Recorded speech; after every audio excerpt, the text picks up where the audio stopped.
Today's impressive story introduces us to the case of Ethan Mitchell, a boy abandoned by his own family on the doorstep of an orphanage at the age of 4.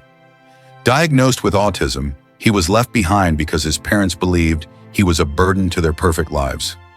Growing up without support and facing humiliation, Ethan found refuge in an old machine that changed everything.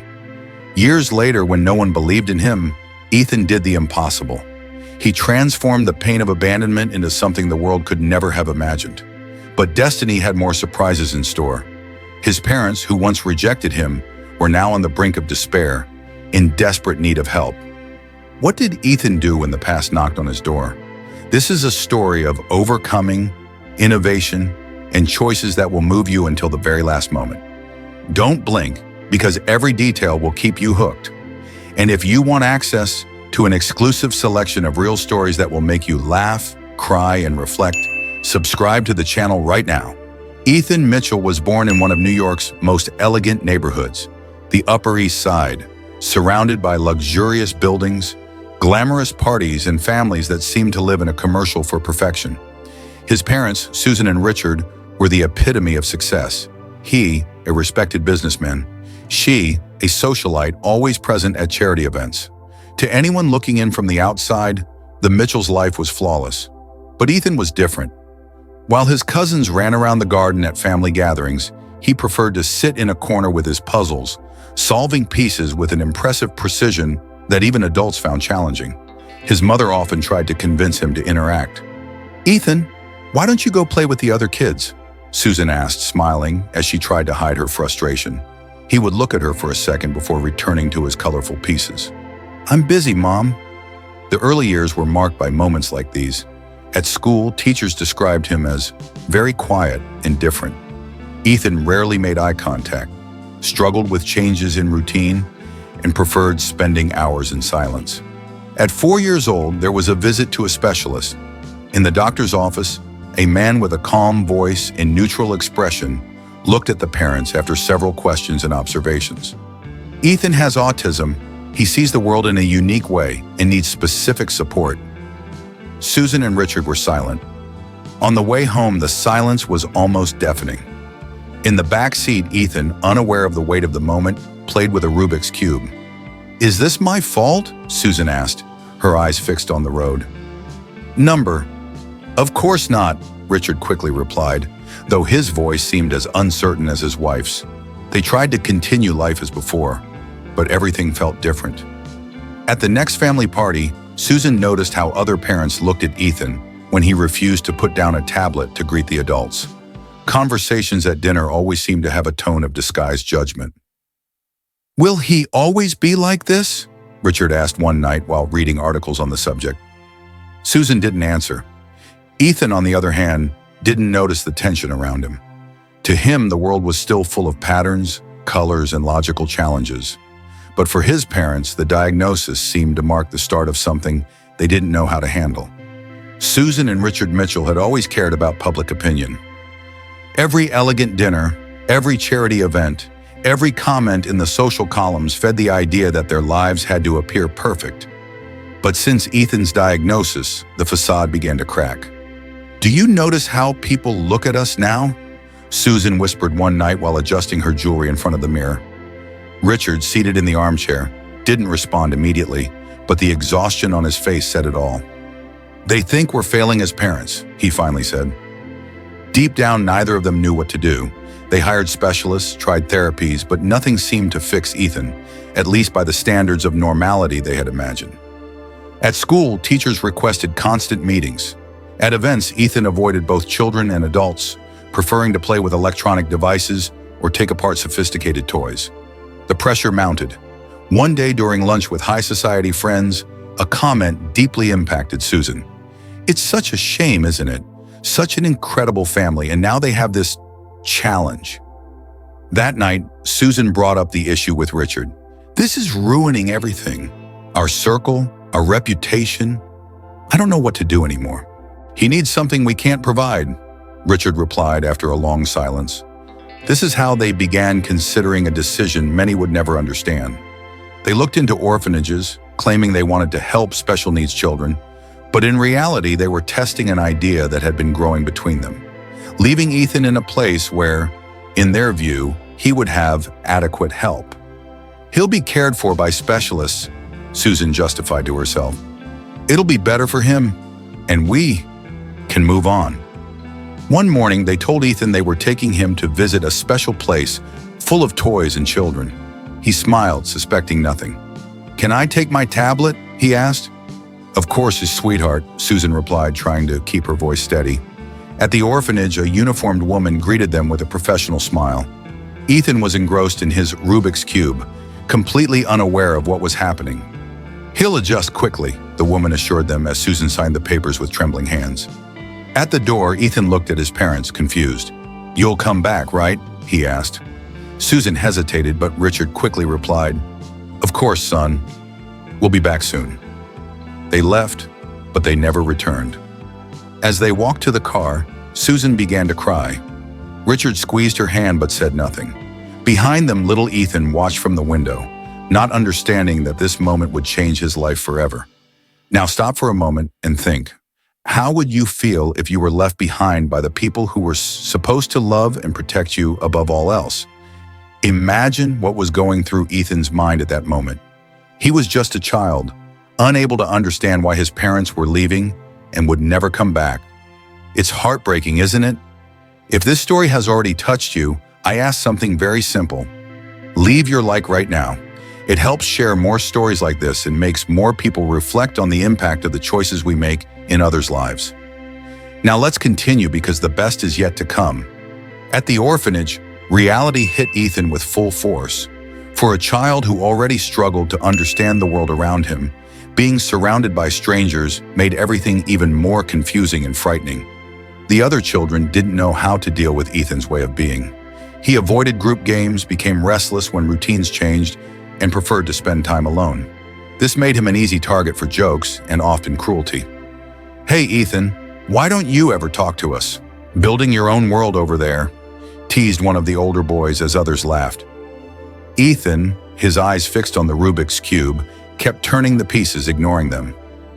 The disdain from others didn't seem to affect him outwardly, but inside he felt deep confusion. He didn't understand why he couldn't simply be left alone. One day, while walking through the orphanage corridors, Ethan saw something that changed everything. An old computer, forgotten in a storage room. The screen was dusty, the keyboard had missing keys, but to him it was like discovering a treasure chest. "Can I use this?" he asked one of the caregivers, pointing to the computer. She shrugged. "If you can get it to work, it's all yours." Ethan spent days trying to power up the machine. When he finally succeeded, he dove into the world of circuits, dismantling every piece to understand how it worked. What others saw as electronic junk, he saw as a fascinating puzzle.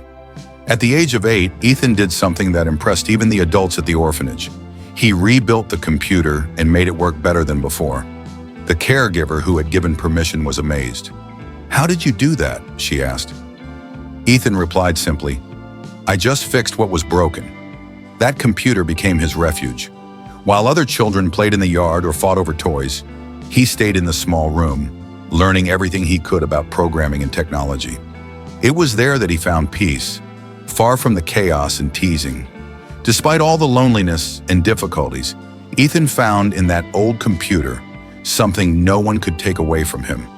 The feeling of control and the ability to create something new. And without anyone knowing, that old computer would be the first piece of an extraordinary future. At the age of 12, Ethan's life took an unexpected turn when Mr. Jacobson appeared at the orphanage. He was a middle-aged man with gray hair and a warm smile, dedicating part of his time to teaching practical skills to the children. He was the kind of person who saw beyond appearances and had a special talent for identifying the hidden potential in everyone. During a visit to the activity room, Jacobson noticed Ethan sitting in a corner with electronic parts scattered around him. The boy was focused, adjusting wires and screws on a broken radio. "Hey, champ, what are you doing?" Jacobson asked with genuine curiosity.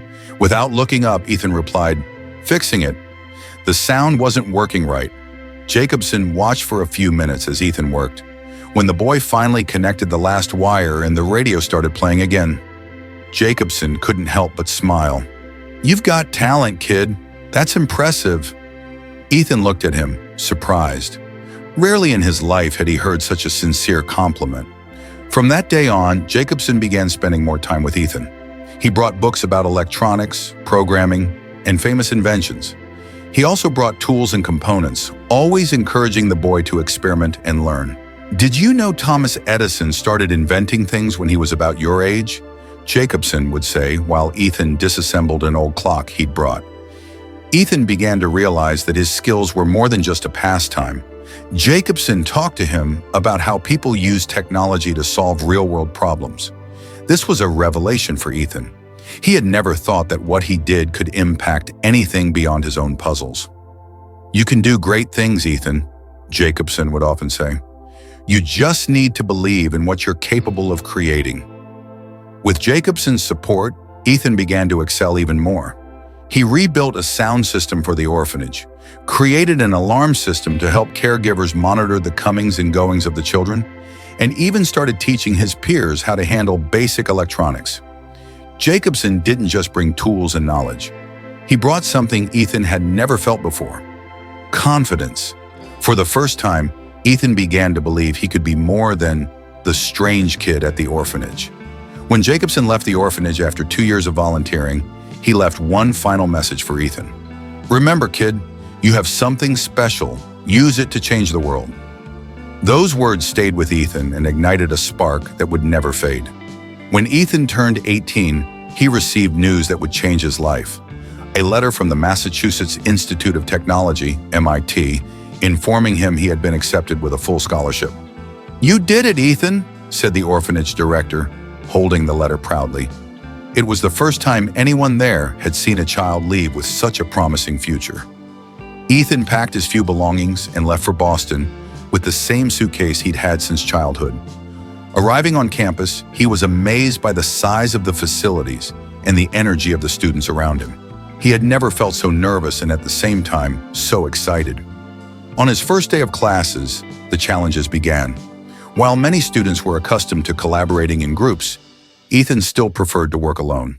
He struggled to start conversations, but his sharp mind drew attention. During an artificial intelligence class, the professor posed a challenge: create a prototype that can improve people's lives. While many students began developing simple apps, Ethan chose a bolder path. He wanted to create something to help people with communication difficulties, something he himself had faced during his childhood. He spent sleepless nights in the lab, working on a prototype he called ExpressAid. It was a device that transformed facial expressions and movements into words and phrases. His idea was to help people with autism or other conditions communicate more effectively. On presentation day, other students showcased food delivery apps and social media platforms. When it was Ethan's turn, he was nervous but focused. He turned on his device and explained his functionality. This prototype translates expressions and movements into clear messages to facilitate communication. It's a bridge for those who struggle to express what they feel. The room fell silent. After a few seconds, the professor began clapping, and the other students followed. It was an unforgettable moment for Ethan. For the first time, he felt that his differences were not a barrier, but a unique talent. Soon, Ethan began attracting the attention of other professors and researchers at MIT. He was invited to participate in advanced projects and receive support to develop his ideas. While other students focused on startups and commercial products, Ethan had one goal in mind: creating solutions that impacted lives. He didn't just want to be an inventor, he wanted his inventions to mean something to those who needed them. This determination began opening doors he never imagined. Connections, internship opportunities at major companies, and invitations to technology fairs began to appear. But for Ethan, it still felt like just the beginning. He knew he could go further, and deep down he felt he had something to prove, not to others, but to himself. At 22, Ethan was already known at MIT as a creative genius. But for him, it wasn't enough. He wanted to do something truly transformative, something to help people like him overcome the barriers that had once isolated him. That's when the idea for NeuroConnect was born. The device had a simple but powerful purpose: to use artificial intelligence to translate people's emotions into understandable words or phrases. Ethan knew from his own experience how frustrating it was to want to express yourself and not be able to. NeuroConnect would be the bridge between worlds separated by communication barriers. Working tirelessly in a small campus lab, Ethan designed a lightweight, discreet device in the form of a headset with sensors that captured microfacial expressions and neural impulses. Using advanced algorithms, it translated these signals into phrases displayed on a small screen or spoken by a digital voice. When the day came to present his invention at the largest technology fair for young entrepreneurs, Ethan was nervous. He knew the competition would be fierce, with startups showcasing everything from robots to autonomous vehicles. On stage, Ethan held the NeuroConnect while explaining its functionality to the audience. This device is not just a tool, it's an opportunity for millions of people to be heard, understood, and included. It allows those facing communication barriers to express their emotions clearly and connect with the world. To demonstrate, Ethan invited a young autistic boy, Ben, onto the stage. Ben put on the NeuroConnect, and within seconds, the device displayed on a screen. "I'm happy to be here." The audience erupted in applause, and some people were moved to tears. The presentation was a resounding success. Reporters rushed to interview Ethan, and investors surrounded him with tempting offers. Giant tech companies made multi-million-dollar offers for the device, but Ethan turned them down. He wanted to keep control of his creation to ensure it remained accessible to everyone. With the fair's grand prize and the support of a team of mentors, Ethan launched his own startup to produce and distribute the NeuroConnect. Within a year, the device became a global phenomenon, earning awards and transforming lives worldwide. Ethan, once ignored for being different, was now celebrated as one of the greatest innovators of his generation. Despite the sudden success, he never lost focus, creating a world where no one was left behind due to their limitations. But fate still had something unexpected in store for him. Without knowing it, Ethan was about to confront his past in a way that would change his life forever. Now tell me, have you ever stopped to think about the impact an invention can have on people's lives? Ethan turned something so personal, the struggle to communicate, into a solution that's helping millions around the world. If you had the chance to create something that would change people's lives, what would it be? Write your idea in the comments or share what you think the world still needs. I'd love to hear your thoughts. And don't stop watching. What comes next is even more exciting. With the creation of NeuroConnect, Ethan quickly gained recognition not only in the tech world, but also in society as a whole. He decided to found his own startup, Connective Minds, to ensure the device was produced on a large scale and reached the people who needed it most. At first, it was a challenge. Although there were interested investors, Ethan insisted on maintaining control of his company, rejecting offers that could compromise his vision of accessibility. He assembled a small team of people passionate about the mission and began working tirelessly to improve the device. In just 2 years, NeuroConnect became an absolute success. Schools, clinics, and families around the world began adopting the device, and the feedback was overwhelming. People who had never been able to express their feelings could now communicate clearly. "I can say I love you to my mom for the first time," wrote a young user in a letter sent to the company. Ethan kept this letter on his desk as a reminder of the purpose behind his work. Financial success came naturally.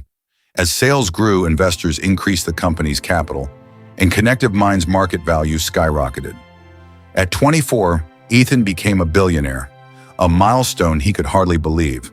But money was never his main goal.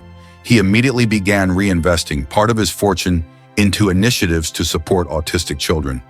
He created donation programs for NeuroConnect devices for low-income families, funded autism research, and opened learning centers in several U.S. cities. "If I can make a difference in the life of a child who feels as lonely as I once did, then it's all worth it," Ethan said in interviews. Additionally, Ethan made it a point to return to the orphanage where he grew up. He completely renovated the facility, equipping it with modern technology and creating learning spaces that encourage creativity and inclusion. To the children who saw him as an inspiration, he said, "You are not limited by the circumstances you were born into. You have the power to achieve amazing things." Ethan achieved something that many only dream of, not only overcoming the obstacles of his childhood, but using his success to positively impact the lives of millions. However, fate had other plans, and something unexpected was about to knock on his door, forcing him to confront a past he thought he had left behind. While Ethan was experiencing a period of ascent, the lives of his parents, Susan and Richard Mitchell, were in shambles. For years, they had lived off appearances, maintaining the luxurious lifestyle of the Upper East Side. However, risky financial decisions, combined with the greed of always wanting more, led to devastating losses.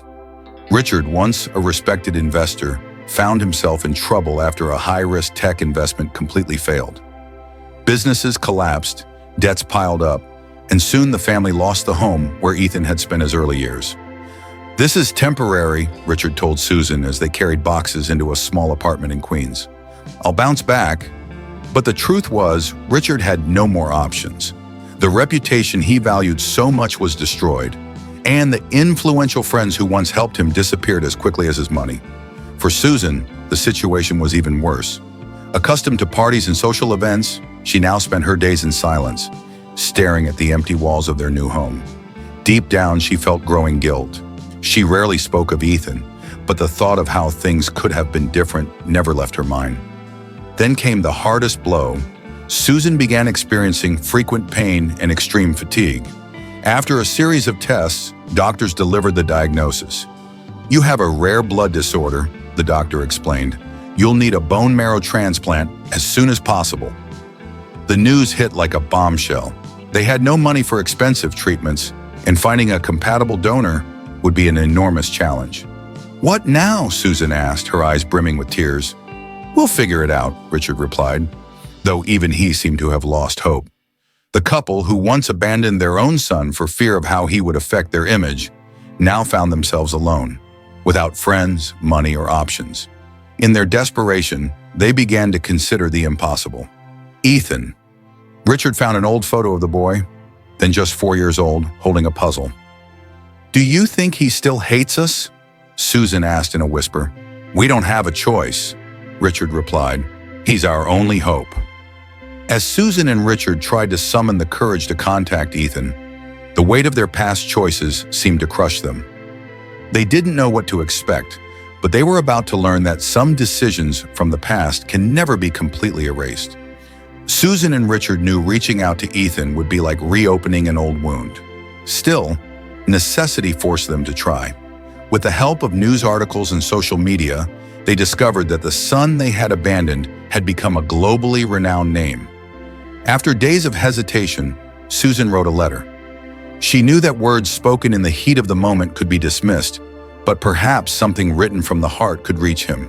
In the letter, Susan began with the words, "Ethan, I know I'm the last person you'd want to hear from, but please read this to the end. I don't know if you can forgive me, but I need you to know that abandoning you was the biggest mistake of my life. There are no excuses, only regret. Today I need help, but more than anything, I need to say I'm sorry. With love, Mom."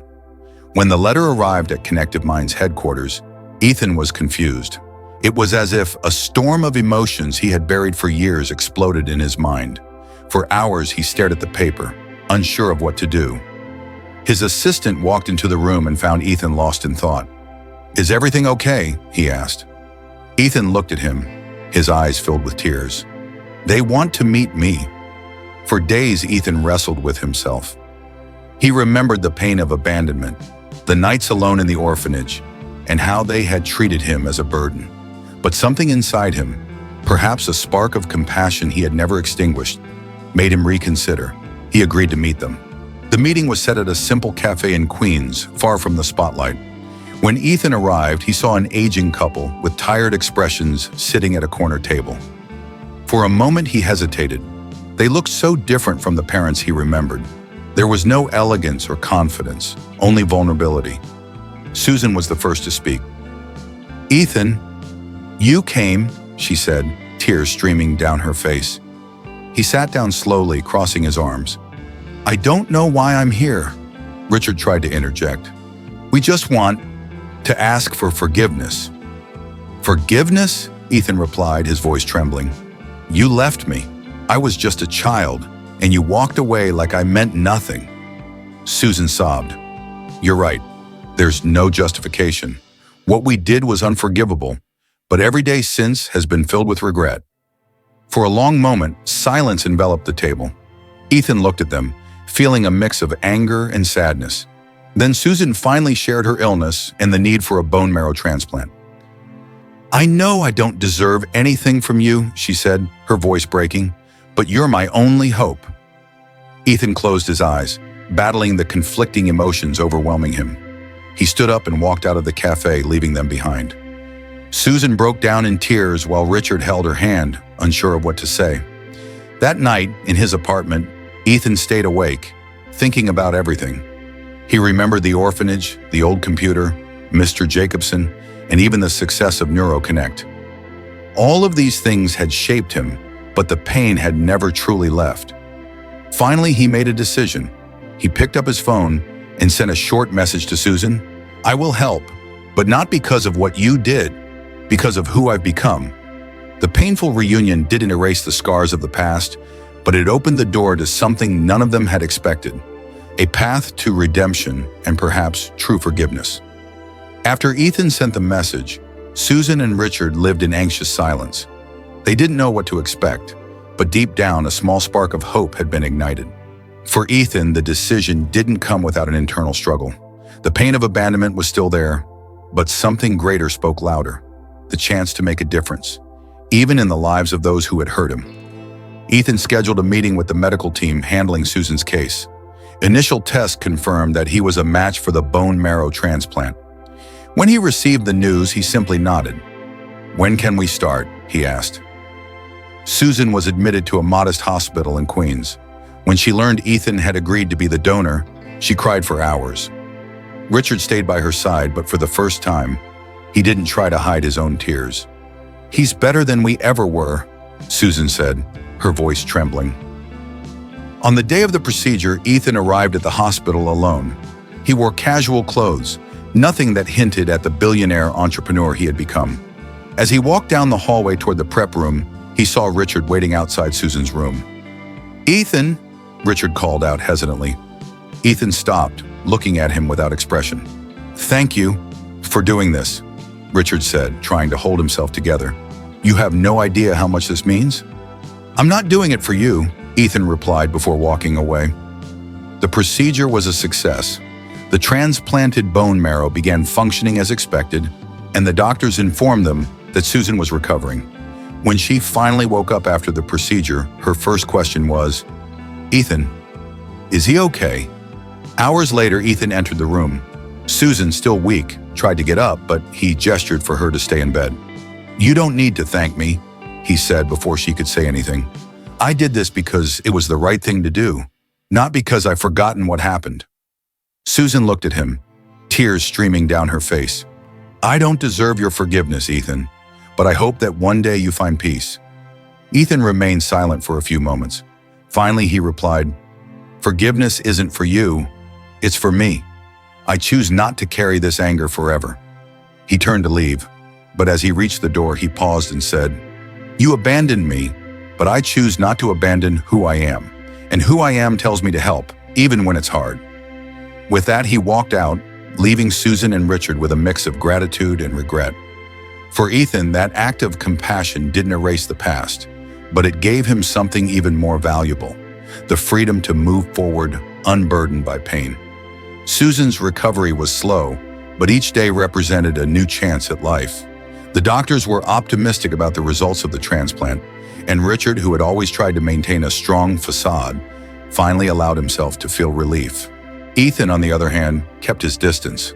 Although he had saved his mother's life, he wasn't ready to rebuild deep ties with his parents. However, he observed from afar, looking for a way to turn what had happened into something positive. One day, while Susan was still recovering, Richard accompanied her to a meeting with a support group for parents of autistic children. It was a local initiative, and the room was full of families sharing stories of challenges and triumphs. Hearing those experiences deeply moved both of them. "If we had heard something like this years ago," Susan said with tears in her eyes as they left the meeting, "maybe everything would have been different." That's when an idea began to form. Inspired by what they had heard, Susan and Richard decided to use the time and skills they had left to help other families avoid the same mistakes.